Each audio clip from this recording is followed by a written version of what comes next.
Hi, I'm Clayton Maxwell, and I'm reading to you my story about taking the Lower Guadalupe River from Cuero to Victoria. The piece is called A Return to the River, and I'm from Victoria, and I was inspired by reading John Graves' Goodbye to a River to approach my hometown through the river and to get to know it through a canoe trip. A return to the river. For 3 days in early October, the blue heron leads us downriver. In the mornings, we push off in canoes through the olive green water of the Lower Guadalupe, made murkier by Hurricane Harvey's visit just over a month before. We forget about the heron while focusing on more practical concerns: sunscreen, keeping the boat upright, alligators, spicy peanuts, cold beer. But then, with an audible swoosh, the blue wings unfurl and the bird glides downstream to yet another cypress branch. At least I think it's the same blue heron surprising us each morning, but maybe that's because I'm a romantic and a rookie on overnight river trips. Out on this water, a current flowing close to civilization and yet a world away from it, magical things feel possible. A river makes its own country.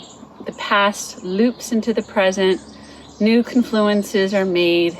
A heron is leading us. I'm canoeing this rarely traveled stretch of the Guadalupe for 3 days with 2 seasoned river runners and their young sons because of John Graves' Goodbye to a River, that classic of Texas literature. I'd read it over the summer, and Graves' voice, honest and wry, carried me with him on his 1957 3-week canoe trip down the Brazos. It's good to know where you come from. That's one of the messages that Graves whispered in my ear. If a man couldn't escape what he came from, he writes, we would most of us still be peasants in old world hovels.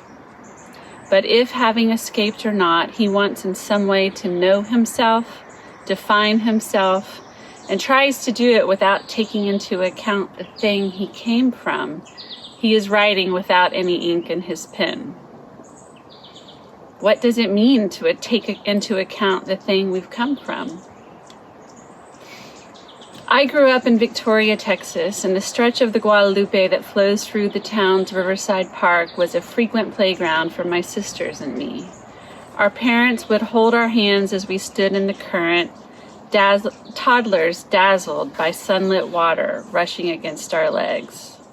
This muddy waterway, named in 1689 after the patron saint of Mexico, Nuestra Señora de Guadalupe, was my childhood taste of Graves' old pull toward the green and living things, the raw and the wild. I left Victoria when I was 16, but now I am going back, this time in a boat, John Graves style.